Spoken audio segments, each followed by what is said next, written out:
今回は、今までに触ったことのないブランドを2種類紹介。アステル&ケルンの AKHC2 と、マエストロオーディオのバランス接続可能な看板イヤホン。マエストロオーディオ MA910S のバランス接続タイプ、MA910SB だ。この組み合わせ、どちらも 4.4mm バランス対応の機種となっていて、国内代理店のアユートが、3つの商品を組み合わせた、市場実勢価格より1割強ほどさらにお得なセット販売を始めた、ということで、うちにもレビューの機会が回ってきた、というわけ、ちょっと変則的だけど、どちらもまだ挑戦したことのないブランドで、期待が高まる。詳しく見ていこうか。MA910SB の方から、単体で順に見ていこう。MA910SB は、話題になったノーマルバージョンの、プラグを、3.5mm ステレオミニプラグから、4.4mm バランスプラグに変更したもの。MA910S はぜひ手持ちの環境の最強仕様で聞いてみたい、という人が多かったので、それに応えた、バランス対応のバリエーションだな。ちなみに、さらに欲張りな、リケーブルして試したい、という人のために、マエストロオーディオでは、リケーブルに対応した MA910SR も発売されている。自分の好みに合わせて選択するのが良いだろう。MA910SB の外観は、非常にシンプル、余計な装飾のない、比較的小さくまとまったハウジングは、装着感が良く、長時間使用に向いたモデルとなっているぞ。MA910SB に使用されているケーブルは、国内ブランド、インタイムのアオライトなどの、断線耐性などが改善された、太めのケーブルに近い。最近はリケーブル可のイヤホンばかり触っているけど、リケーブル不可のイヤホンにとって、ケーブルの耐性は重要だ。MA910SB では太めのケーブルを使っているので、極端に取り扱いに神経質になる必要はなさそう。実際、使っていても、太い交換ケーブルと比較して、タッチノイズが少なく、取り回しも良い。こういうところのシンプルで使いやすいところは、しっかり断線しにくいケーブルを採用していれば、という枕言葉がつくけど、しっかり断線しにくいケーブルを使っていれば、使い勝手の良いイヤホンになることが多いな。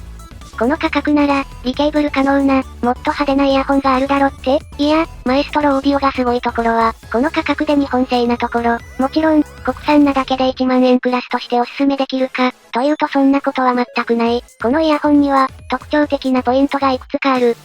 MA910SB は、メインドライバーとして、一般的なダイナミックドライバーを搭載している。ただし、ここは解像度にこだわって、より感触でドライな音色を出すことのできる、グラフェンコート振動板を採用したダイナミックドライバーが採用されるぞ。グラフェンというと、カーボン系の素材。カーボン系の振動板を採用したイヤホンは、大体の場合、高質でハキハキとしたサウンドを特徴とするんだけど、グラフェンはその中でも、最もこの高質、感触、ドライ、スピーディー、といった特性を発揮する振動板素材となっている。スピード感があって、ドライな音を目指している、というわけだな。それから、このグラフェンコート振動板を採用したダイナミックドライバーだけではなく、面白い要素として、セラミックコートツイーターを搭載する。しかも、自ら振動するアクティブ型ではなく、グラフェンダイナミックドライバーの音に反応して振動する、パッシブ。受動型のドライバーだ。つまり、このイヤホンは、メインとなる、感触、ドライな振動板を採用したダイナミックドライバーに、そのダイナミックドライバーに反応する、高音域向けの筆電の高音ユニットが組み合わさっている、という、かなりユニークな仕様、というわけ。装着感が良く、印象に残る音を出す、という点で、とても面白いイヤホンだ。実際聞いてみると、重低音のインパクトなんかは、ある程度あるものの、案外淡白。それよりも重視すべきは、とにかくドライで空間の広いなり方だ。また、このような高音域が鮮明なイヤホンの場合、マエストロオーディオ MA910SB のようなプラ系外装では、変な反響が発生して、音が膨らむ。つまり、MA910SB のキレの良い音を台無しにしてしまう場合があるんだけど、それを防ぐためか、HDSS という技術を搭載していて、実際、プラ外装だとどうしてもあともう一歩鮮明になりきれない音色を、HDSS によって綺麗に解決しているようだ。ここら辺の技術をしっかり搭載したからこそ、MA910SB は、日本製を貫いて、かつ、音質をしっかりと確保できてる、というわけだな。MA910SB のサウンドは、先ほども述べた通り、高質、乾燥、明瞭という印象、空間の広がりが良く、どこから音が鳴っているかも全く違和感がないんだけど、一方で、海外製品にあるアホみたいな重低音とか、そういう特徴はない。ただ、低音についてもしっかり表現できているので、高質、乾燥した印象を強く感じさせるための調整だと思うな。特に、音ははっきりと聞こえれば聞こえるほど良い、という人には、長時間装着も余裕な、かなり魅力的なモデルのように見えるぞ。空間が自然に広いのも良いな。このイヤホンとライバルとして挙げられるのは、中国系の低価格な台形平面駆動イヤホンか、ピエゾツイーターを搭載したマルチドライバモデル。ただ、MA910SB は、平面駆動よりグラフェンコートダイナミックドライバの味付けがしっかりしていて、このイヤホン特有の楽しさを感じるバランスがあるし、かといって、ピエゾほどゴリゴリに超高音が出てる感じとも違うんだよな。ここはパッシブセラミックコートツイーターのおかげなんだろうか。特徴的ながらうまいバランスに収まっている。空間が広くはっきり聞こえる。でも刺さらないイヤホンに仕上がっているぞ。さて、対して、セットになっている DAC が、アステル&ケルンの HC に、こちらは上級オーディオプレイヤーでおなじみ、オーディオ好きだったらまず知ってる、アステル&ケルンが手掛けたスティック DAC、Windows、Mac などのパソコンから、Android、Apple のスマートフォンのどちらにも対応してるぞ。一応、Windows で使う際には、専用のドライバーを使う必要がある。僕の Windows 11PC では、接続したらすぐ動作したんだけど、そのままだと挙動がおかしかった。公式サイトからドライバーを引っ張ってきたら改善したぞ。詳細欄にあるので、いるような人は確認してくれ。AKHC にはシャープなデザインだけど、角なんかはしっかり丸まっているので、ぶつけて剥げて、といった心配は不要。ただ、ケーブルがしっかりと反発力のあるものなので、どちらかというと移動中よりも、卓上なんかに置いて使うタイプだ。動作中は小さな LED が点滅する。それ以外のサイドボタンなどは全くない。本体でボリュームコントロールや曲の再生停止はできないので、それらの機能を希望している人は注意しよう。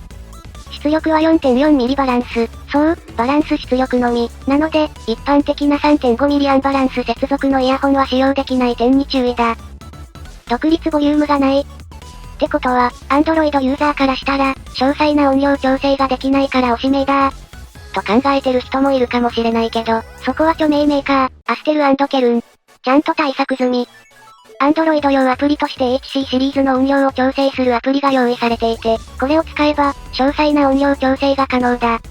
約60段階で、特に小音量で聞きたい人には非常に重要な機能となる。アプリは音量調整のみに特化したもので、無駄な機能がなく直感的に操作が可能だぞ。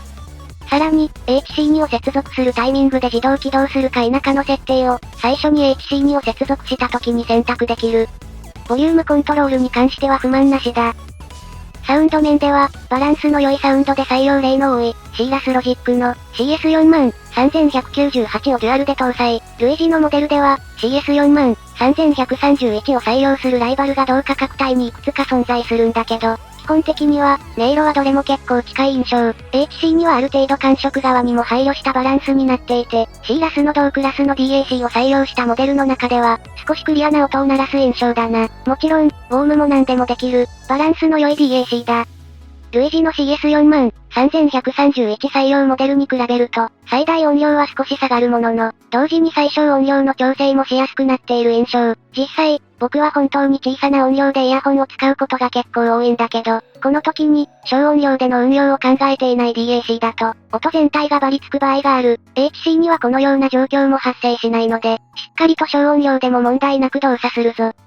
また、HC2 の良いところは、安定感が高いところ、でもある。同じクラスの DAC や、音質に対する評価が同じでも、意外に音色の面でのトラブルは多い。特に最初の門すらくぐらせてくれない、USB 接続の相性、という問題もあって、例えば、Muse Hi-Fi M32 は、この HC2 と同クラスの DAC なんだけど、Windows 1台、Android 2台のうち、1台でただの給電を要求するデバイスとして認識され、音楽を聴くことができなかった。でも、HC にはそのようなトラブルがなく、また、使用中の音飛びなどのトラブルもなかった。ここら辺は熟成度の高さを感じられるポイントだったな。さてさて。そんなわけで、特徴的な感触系サウンドを持つ、マエストロオーディオ MA910SB と、アステル&ケルン AKHC に、そんな3つを組み合わせたのが、今回の紹介品、というわけなんだ。AKHC には癖がなく、しっかりとスペックの整った DAC、そこに個性派の MA910SB が組み合わせられると、MA910SB の個性を程よく発揮できる状態になる。また、インピーダンスなどの設計意図のズレもないので、初心者が HC2 の最初の相棒として MA910SB を組み合わせるのは、良い選択肢になってくるんじゃないかな。逆もまたしかり、面白いサウンドのイヤホンを探していて、それに、さらにお行儀の良い挙動の DAC がつく、となれば、このセットはちょうどいい印象がある。実際、空間の広さなどをしっかり表現できるし、高音も刺激的になりすぎていないので、良いコンビネーションだと感じたな。